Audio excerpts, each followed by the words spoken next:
जिन लोगों के पोर्टफोलियो में स्टेट बैंक ऑफ इंडिया का स्टॉक है, समझने की कोशिश कीजिएगा सर। जिन लोगों के पोर्टफोलियो में स्टेट बैंक ऑफ इंडिया का स्टॉक है, वो लोगों ने क्या गलती की है? जिन लोगों के पास नहीं है, क्या उनको खरीदारी करना चाहिए या उन्होंने सही किया है?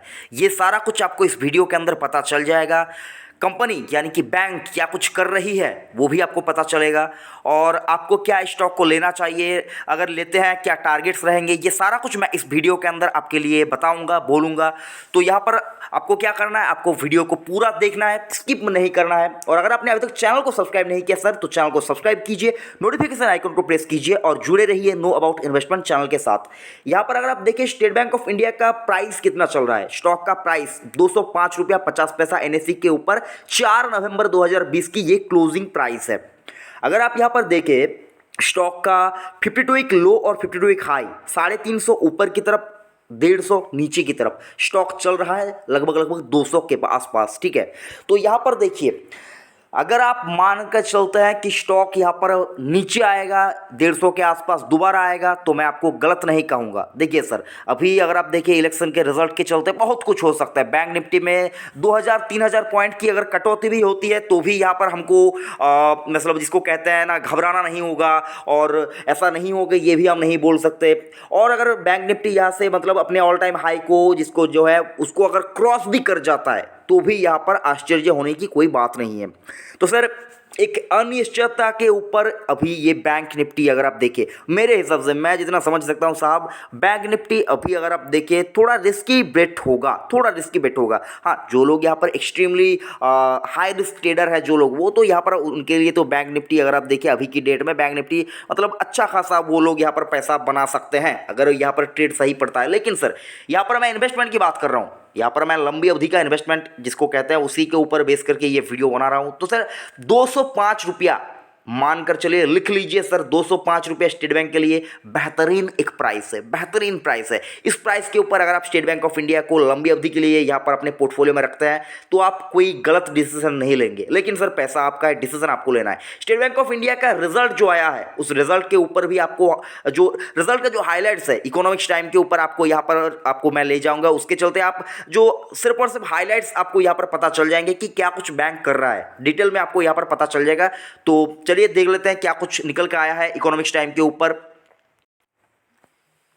तो इकोनॉमिक्स टाइम के ऊपर हम लोग आ गए हैं और यहाँ पर आप देख पाएंगे 4 नवंबर 2020 2:11 को ये न्यूज़ यहाँ पर आपको फ्लैश होती हुई दिखेगी। जो आर्टिकल है वो आर्टिकल आपके सामने यहाँ पर मैं रखना चाहूँगा। Top lender state bank of India reported 51.9% year on year rise in net profit. तो नेट प्रॉफिट अगर आप देखिए, नेट प्रॉफिट अच्छा खासा यहाँ पर इनका हुआ है। और क्वार्टर एंड सितंबर में जो इनका था वो था कितना, 4574 करोड़। और यहाँ पर अगर आप देखिए the bank has reported net profit of rupees 3011 crore in same quarter year ago. ठीक है, यहाँ पर आप देख पाएंगे एक साल पहले कितना हुआ करता था, 3011 करोड़ का, उसके मुकाबले अगर आप देखें 4574 करोड़ का इनका प्रॉफिट हुआ है। और यहाँ पर अगर आप देखिए उसके बाद आपको देखने को मिलेगा इट्स टोटल इनकम केम। देखिए सर सिर्फ और सिर्फ प्रॉफिट नहीं सर, इनकम भी आपको देने की ज़रूरत है। टोटल इनकम जो इनका इस वाले क्वार्टर में हुआ है वो हुआ है 75,341 करोड़ का, और जो एक साल पहले हुआ करता था इस वाले क्वार्टर में 72,850 करोड़ का। तो आप देख पाएंगे अच्छा खासा इनका जो इनकम है वो भी यहाँ पर बढ़ता हुआ दिखेगा। इस सिचुएशन में ये अच्छा माना जाएगा। इस सिचुएशन की बात कर रहा हूँ मैं, कोविड के चलते जो सिचुएशन अभी यहाँ पर चल रहा है इसके चलते। The bank net interest income NII जिसको कहते हैं फॉर द क्वार्टर रोज 14.56%। तो यहाँ पर देखिए तो NIS जिसका है नेट इंटरेस्ट इनकम, जो मेन इनकम जो कहते हैं बैंक का, वो यहाँ पर अच्छा खासा बढ़ता हुआ दिखेगा। और यहाँ पर अगर आप देखिए जो मतलब इनका एक साल पहले जो इंटरेस्ट इनकम हुआ करता था वो कितना हुआ करता था, 64,212 करोड़, उसके मुकाबले 66,814 करोड़, जो कि एक अच्छा खासा यहाँ पर मैं कहूँगा इस क्वार्टर में मतलब इस सिचुएशन के अंदर अच्छा रिजल्ट मैं इसको मानूंगा। और एक बात देखने वाली बात है जो है NPA। देखिए सर, अगर आपका यहाँ पर एसेट अगर NPA हो जाता है, अगर आपका जो इंटरेस्ट आपने दिया है वो अगर यहाँ पर NPA हो जाता है तो वो दिक्कत वाली बात होती है।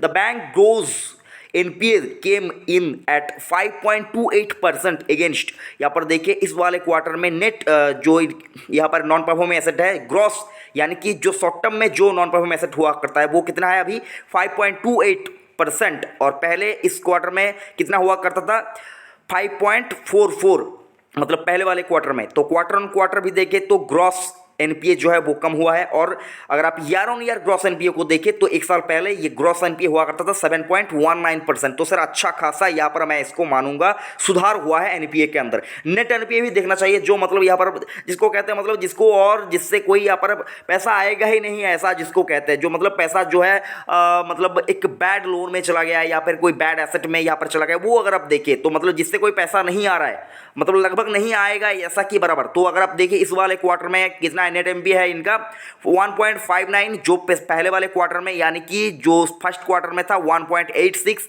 और अगर आप यहां पर देखें जो इनका एक साल पहले इस वाले क्वार्टर में जो नेट एनपीए था वो कितना था 2.79। तो एनपीए में अच्छा खासा सुधार भी एसबीआई ने यहां पर आपको दिखाई है। तो सर अगर आप मानकर चलते हैं कि एसबीआई का जो स्टॉक है, स्टेट बैंक ऑफ इंडिया का जो स्टॉक है, वो अगर यहां पर आप लेके बैठे हुए हैं तो आपने गलती की है, तो सर बिल्कुल भी नहीं, आपने कोई गलती नहीं की। अच्छा खासा ये मतलब आपको रिटर्न दे के जा सकता है। 250 का टारगेट भी अगर मान के चलते हैं तो वो भी गलत नहीं है, 300 का टारगेट मानते तो वो भी गलत नहीं है। और जो लोग मानते हैं 150 आएगा, तो मैं सर उनको अभी इस सिचुएशन के अंदर अनसर्टेनिटी के बीच में मैं नहीं बोलूँगा कि नहीं आ सकता, लेकिन चांस बहुत कम है कि 150 तक जाएगा, उससे नीचे 180 तक जाएगा, इसका भी चांस बहुत ही कम है, बहुत ही कम, ना के बराबर जिसको कहते हैं। लेकिन सर चांस तो है ना सर, मार्केट है यहाँ पर, क्या कुछ कब होगा ये किसी को नहीं पता। यहाँ पर अगर आप देखिए सर, आपको 2-3 चीज़ें और भी मैं बताना चाहूँगा।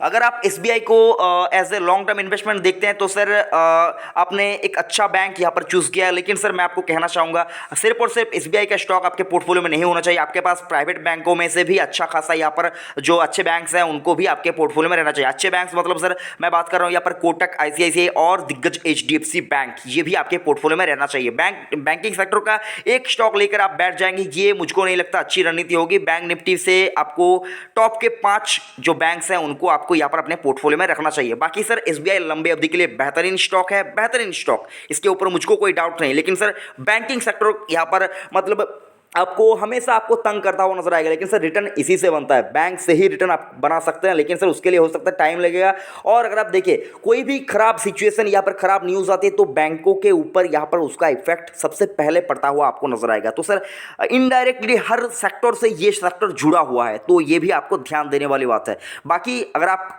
एसबीआई का स्टॉक लेकर लंबी अवधि के लिए छोड़ देना चाहते हैं तो कोई दिक्कत नहीं है सर, आप कर सकते हैं, लेकिन सर अपना रिसर्च, अपना एनालिसिस करने के बाद। बाकी वीडियो कैसा लगा जरूर से कमेंट करके बताइएगा। और अगर आपको वीडियो अच्छा नहीं लगा तो सर डिसलाइक कीजिए, अच्छा लगा तो लाइक कीजिए और दूसरों के साथ भी शेयर कीजिए। सर आप कुछ भी नहीं करते, लाइक डिसलाइक कुछ भी नहीं करते, जिससे पता नहीं चलता कि आपको ये वीडियो कैसा लग रहा है। तो ये आपकी रिस्पॉन्सिबिलिटी है सर, छोटा सा काम, लाइक या डिसलाइक दोनों में से कोई एक जरूर से करके जाइए। और अगर अच्छा लगा तो सब्सक्राइब भी करके जाइए। थैंक यू, जय हिंद।